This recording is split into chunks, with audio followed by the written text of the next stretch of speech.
Olá, meu aluno, minha aluna, né? Estamos novamente aqui nos nossos encontros de geografia, tá? Para discutirmos mais um tópico do C4, que é o oitavo e o nono ano, e a totalidade, que é a educação de jovens e adultos, ok? Vamos para a apresentação da nossa aula. A gente vai discutir com vocês hoje a globalização, comércio internacional e blocos econômicos, tá? Eu sou o professor Diego Costa, de Geografia. Vamos dar uma olhadinha aqui nas habilidades que a gente vai trabalhar hoje com vocês. São habilidades da BNCC. Analisar a atuação das corporações internacionais e das organizações econômicas mundiais na vida da população em relação ao consumo, à cultura e à mobilidade. Analisar fatos e situações para compreender a integração mundial, integração econômica, política e cultural, comparando as diferentes interpretações, globalização e mundialização. Bom, gente, deu para perceber que a tônica hoje vai ser uma discussão econômica, né? Como é que a economia do mundo está se comportando hoje, né? E aí a gente tem diversas variáveis, né? A principal variável dessa discussão é a globalização, né? Ora, a globalização, ela é um fenômeno econômico, político, cultural e principalmente espacial, né? Ora, a globalização, ela liga todos os espaços do mundo.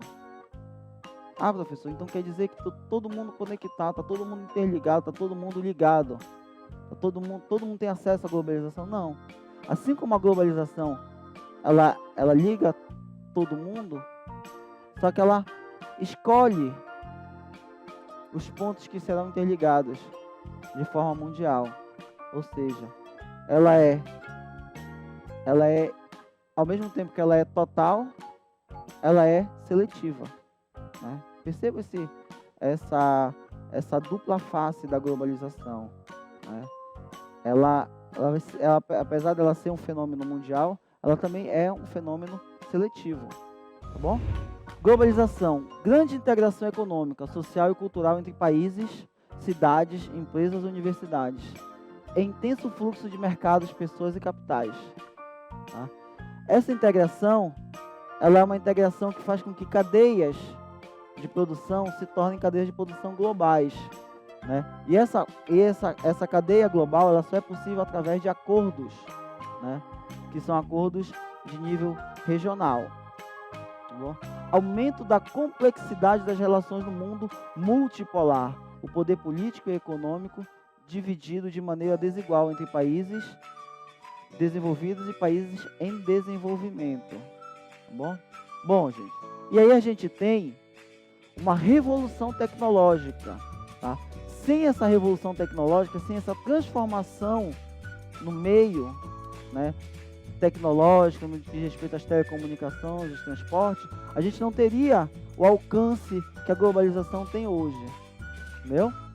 E a gente tem também uma intensificação das trocas comerciais, uma maior integração econômica entre as diversas regiões do mundo. Ora, gente, vejam bem, né? A gente não pode falar de globalização, por isso que eu falei, ela é um fenômeno principalmente espacial. Quando a gente fala de espaço, a gente está falando do nosso meio, do que está ao nosso redor. Ora, gente, olhar o nosso meio é perceber uma densidade tecnológica que não para de crescer, né? Ora, faz um comparativo do meio, da tecnologia que nós utilizávamos há 1, 2, 3, 4 anos atrás e da tecnologia que nós utilizamos hoje. Professor, mas que tecnologia você está falando? Toda a tecnologia, no que diz respeito a telecomunicações, ao transporte, a questão do comércio, né? A gente tem formas de pagamento hoje que a gente não pensava utilizar há 2, 3, 5 anos atrás. Não é verdade? Percebam como a tecnologia ela avança e o nosso meio vai se transformando e vai acompanhando essa evolução. E aí o nosso meio se desenvolvendo, do ponto de vista tecnológico, as nossas relações vão se desenvolvendo, vão se transformando também. É e elas vão se transformando no sentido de serem cada vez mais intensas, um fluxo cada vez maior de relações econômicas, de relações culturais, né? Uma interligação muito grande, né? E essa interligação só é possível graças a um fluxo muito grande, né? De pessoas, de capital, de informações. Isso é a globalização. O comércio internacional. E aí vem um aspecto bem importante desse comércio internacional. A partir da Segunda Guerra Mundial, os países europeus optaram pela integração econômica, que é a criação de blocos econômicos, para poder enfrentar a concorrência dos Estados Unidos. Olha, gente, olha aqui. Num dos nossos encontros, né, a gente discutiu com vocês o fim dessa Segunda Guerra Mundial, né, onde a gente tinha Estados Unidos de um lado, tá, e União Soviética do outro. Com o fim da Segunda Guerra Mundial, né, os Estados Unidos foi a grande potência econômica no mundo capitalista, né? E esse mundo capitalista ele englobava diversos outros países. Os países, para fazer frente aos Estados Unidos no campo econômico, eles criaram blocos de integração econômica, que são os blocos econômicos, que a gente vai discutir um pouquinho melhor com vocês agora, tá bom? Essa fórmula tem sido seguida em outros continentes, ou seja, esse arranjo econômico em blocos não ficou restrito só à Europa, né? Outros países de outros continentes também seguiram, né, essa mesma linha de ação no que diz respeito à organização econômica, tá bom? E aí a gente tem um mapa que fala a gente percebe, né, a organização desses países em blocos econômicos. Eu chamo a atenção para vocês aqui na Europa, onde tem uma cor azul mais clara, que é a União Europeia. A gente tem ali em vermelho um bloco econômico, que é o NAFTA, comandado pelos Estados Unidos, tá bom? Que engloba Canadá e México. A gente tem o nosso bloco econômico, que é o Mercosul, ali em verde, né? Que engloba Brasil, Argentina, Uruguai e Paraguai. E não chega a ser um bloco econômico, mas é um acordo, né? Um grande acordo econômico entre diversos países que fazem parte ali da região do Pacífico, que são esses países que estão anchurados aí. E aí você percebe Austrália, China, o Chile aqui na América do Sul, os Estados Unidos, Canadá, né? Esses países eles formam a APEC, que é um grande acordo de comércio ali na bacia do Oceano Pacífico, que é, na verdade, do ponto de vista do PIB, né, é o maior acordo comercial do mundo, tá? São esses países ali da APEC. Então, aí, se a gente puder voltar um pouquinho aí no mapa, a gente vai verificar que são os países que estão ali de um lado do hemisfério, né, caminhando para o outro lado do hemisfério. São todos os países que estão anchurados aí, tá bom? Vamos lá. Grau de integração econômica. Esses países, eles têm graus de integração. Eles começam com uma zona de livre comércio, ou seja, os países que fazem esse acordo, né, eles têm um livre comércio, ou seja, as mercadorias circulam entre esses países sem pagar tarifas, que é o caso do NAFTA. A gente tem um outro nível de integração que não só mais é uma zona de livre comércio, ele passa a ser uma zona de união aduaneira, ou seja, os países, além de ser uma área de livre comércio, esses países vão adotar uma única taxa, uma tarifa externa comum, ou seja, eles vão cobrar a mesma tarifa de importação e exportação para o restante do mundo, tá bom? É um acordo, né? Isso já é um outro nível de integração que a gente chama de união aduaneira, que é o caso, por exemplo, do Mercosul. Vamos lá. A gente tem aqui também, vamos olhar aqui no nosso próximo nível de integração, que é o mercado comum. Tá? O que é o mercado comum? Ele compreende, além do livre comércio de mercadorias, além da união aduaneira, a gente tem uma livre circulação de pessoas, tá? E uma padronização da sua legislação econômica, no que diz respeito, já que essas pessoas vão circular, elas elas estão sujeitas também à mesma legislação econômica, trabalhista, fiscal, tá? Que é o caso da União Europeia, que ela começou a adotar esse nível de integração que é o mercado comum a partir de 1998. E a gente tem também, depois do mercado comum, a gente tem o último grau de integração econômica, que é a União Econômica e Monetária, quando esse bloco econômico formado por diversos países, eles vão adotar uma única moeda, que é o caso também da União Europeia, que adotou o euro como sua moeda a partir de dezembro de 2002, tá bom? Percebam que a gente tem vários níveis de integração. E esses vários níveis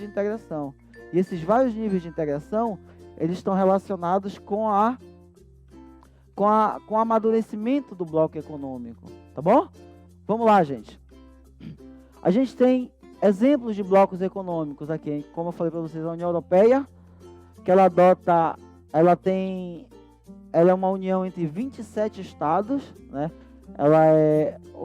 No que diz respeito ao amadurecimento do bloco, ele é o bloco mais maduro do ponto de vista econômico e político. A gente tem o NAFTA, que a importância dele está relacionada principalmente com o comando dos Estados Unidos, que é a maior potência econômica e política do mundo. E a gente tem o Mercosul, que é o bloco econômico que nós, Brasil, fazemos parte. Como eu falei para vocês, é formado pelo Argentina, Uruguai, Paraguai e também a Venezuela. E aqui a gente tem as bandeiras dos respectivos blocos econômicos, tá bom?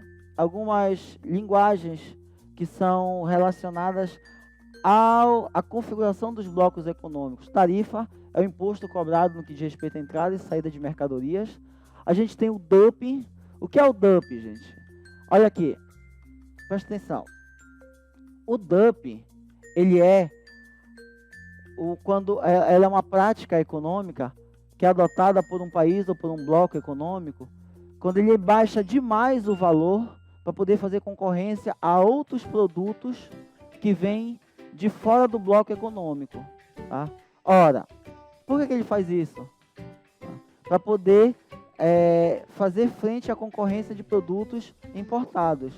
Só que às vezes a baixa desse valor, né, a política de redução do preço de uma determinada mercadoria, ela vai para um nível menor do que o praticado no mercado, tá? E isso é considerado uma política, uma política econômica considerada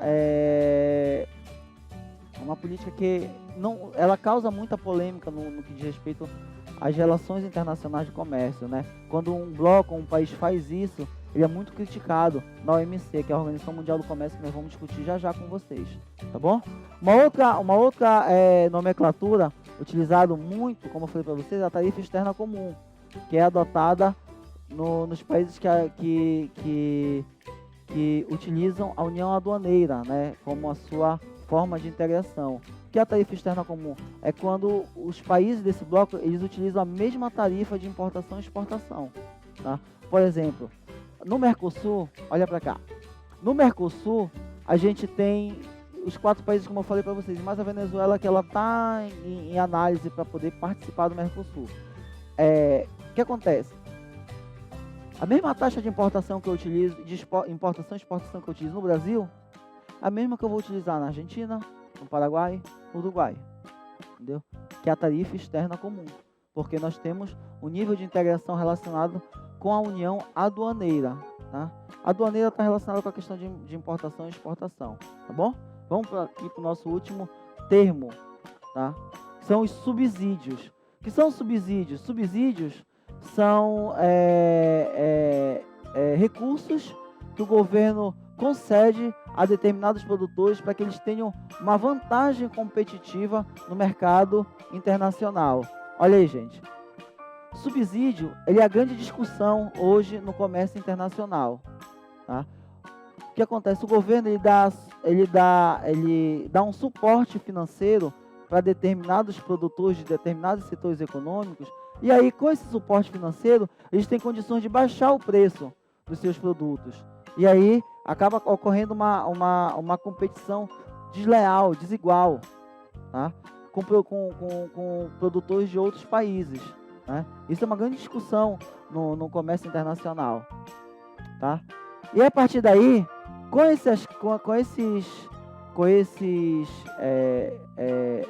contextos diferentes, né, essas novas relações, a gente tem organizações multilaterais entrando nesse jogo político e econômico, né? E essas organizações, elas têm a finalidade de viabilizar negociações e evitar conflitos ocasionados por questões políticas, econômicas e também com questões fronteiriças, tá bom?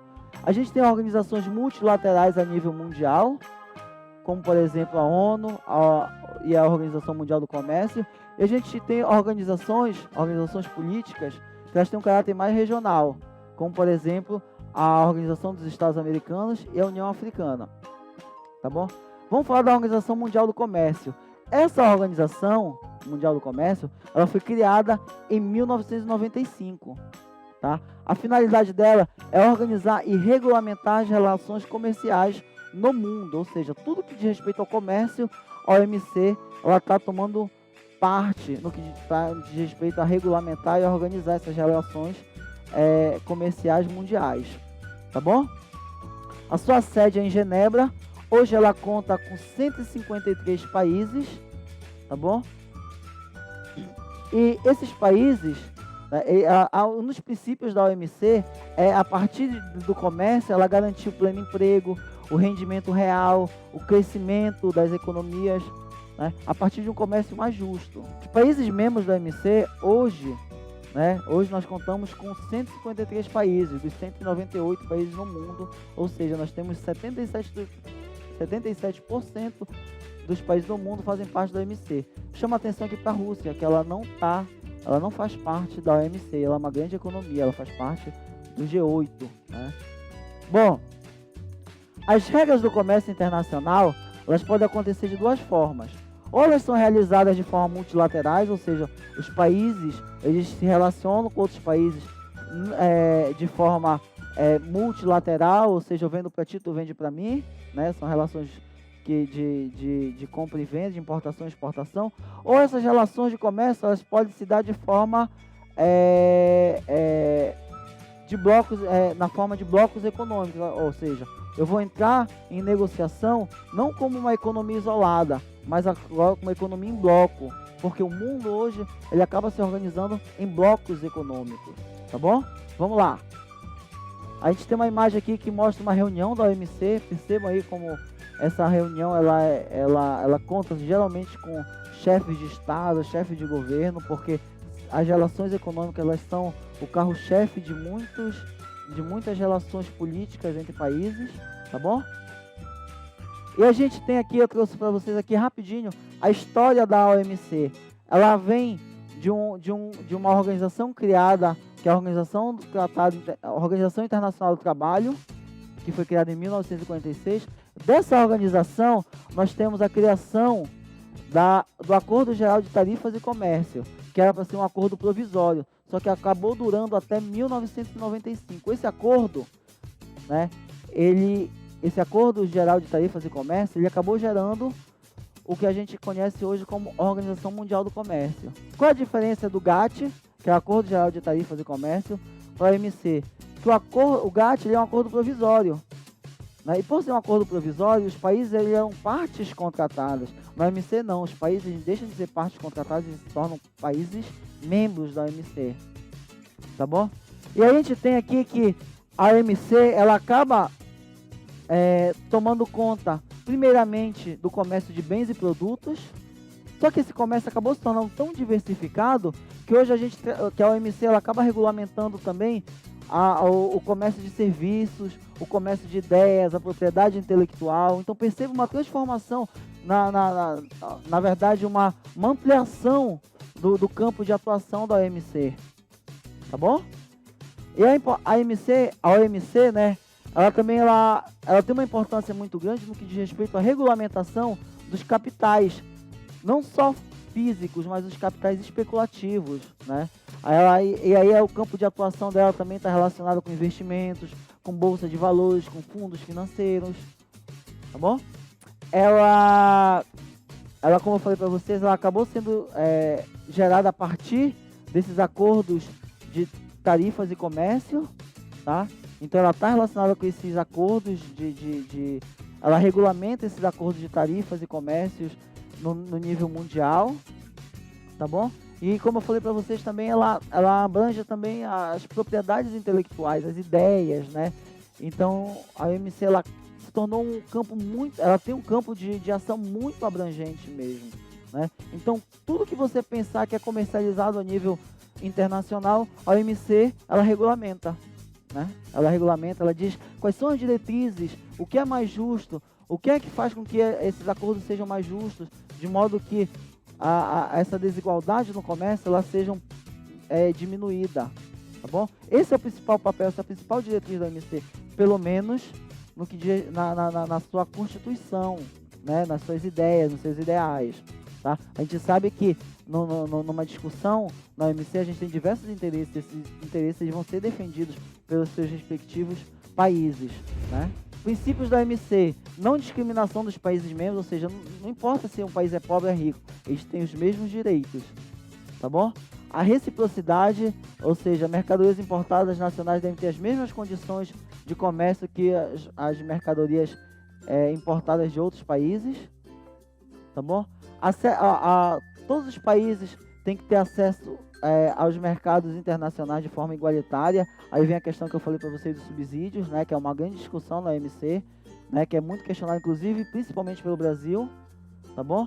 E a concorrência leal não diz respeito a um livre comércio sem nenhuma regulamentação, diz respeito a uma concorrência igualitária, ou seja, sem distorções, sem favorecimento, tá bom? E as divergências que nós temos na OMC, principalmente são o conflito entre Norte e Sul, né? Os países do Norte vão sempre querer tomar a frente no que diz respeito aos seus interesses, porque eles têm economias mais desenvolvidas, então eles acham que eles têm mais poderio de barganha na OMC. O protecionismo, o que é o protecionismo? É quando tu quer levar o teu produto para um determinado país, o que é que aquele país faz? Ele cria barreiras, ele vai aumentar os impostos de importação para determinadas mercadorias, porque ele quer proteger aquele setor econômico dentro daquele país, né? Vamos tomar como exemplo, por exemplo, a carne, né? O Brasil quer exportar carne para o mercado europeu. Aí o que é que a União Europeia faz? Ela aumenta a taxa de importação da carne brasileira. Isso é protecionismo, né? E o Brasil ele acabou tomando conta de um grupo chamado G20, né? Ele é um dos principais protagonistas do G20, que são as 20 economias maiores do mundo, né? E o Brasil ele acabou tendo um papel relevante, né, nesse grupo. Por quê? Porque esse G20 ele busca a derrubada dessas barreiras protecionistas, ele busca a derrubada desses subsídios, principalmente na União Europeia e nos Estados Unidos, para que os seus produtos possam chegar com maior competitividade nessas economias, tá bom? Vamos lá, gente. A gente tem algumas conferências que ocorreram na OMC, que são algumas que foram marcantes, né? Que é a conferência que ocorreu em Doha, no Catar, em 2001, que fez com que a China e Taiwan entrassem na organização. A gente tem a quebra de patentes de remédios de países ricos, de países desenvolvidos, que proporcionou a produção de remédios genéricos, e aí a gente é uma questão bem da nossa realidade, né? Que aí a gente só pode ter, nós só podemos ter acesso a esses remédios genéricos que são mais baratos a partir da quebra de patente das suas fórmulas, que eram de países desenvolvidos, de países ricos, tá bom? E a gente tem acordos entre Estados Unidos e União Europeia no que diz respeito a rever as suas subsídios e as suas medidas protecionistas, de modo que o comércio se tornasse um comércio mais justo no nível mundial, tá bom? E outra conferência importante foi a conferência que ocorreu em Bruxelas, na Bélgica, em 2004, que ela fez com que esses subsídios, ela determinou que os subsídios dos Estados Unidos e da União Europeia, eles deixassem de existir, né? Proporcionando um comércio mais justo e mais competitivo a âmbito internacional, né? A principal tônica dessa conferência foi a questão dos subsídios, tá bom? E aqui, para a gente finalizar, né, para a gente não falar do nosso comércio só entre países ricos e países pobres, a gente tem os países em desenvolvimento e algumas potências econômicas que surgiram. A grande potência é a China. A China, do ponto de vista econômico, ela é uma superpotência. Por quê?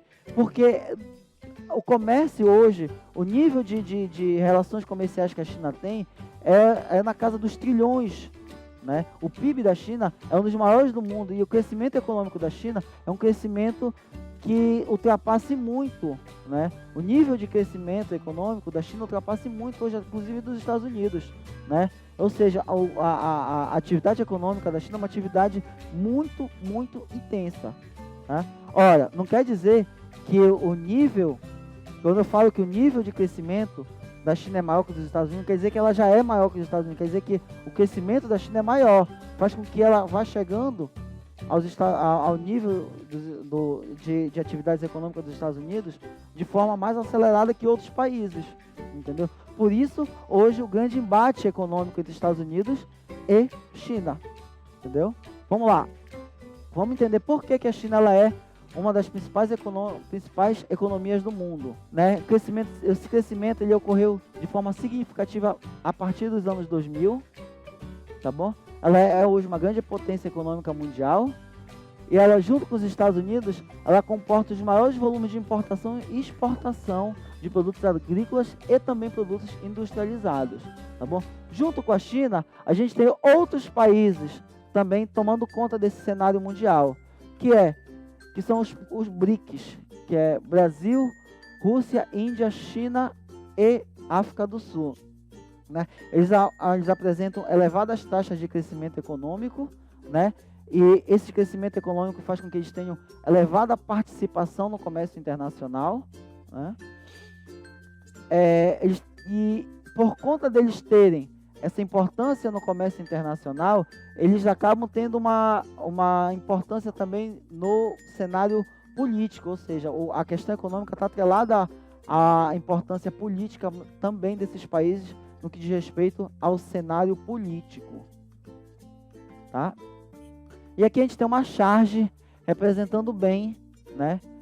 Como o G8, que é o grupo dos 8 países mais ricos do mundo, eles estão atrelados ainda a economias emergentes, né? Apesar do G8 ele ser uma economia, ele ser o grupo de países que toma conta da economia mundial, eles não têm a sua economia independente dos outros países, muito pelo contrário, né?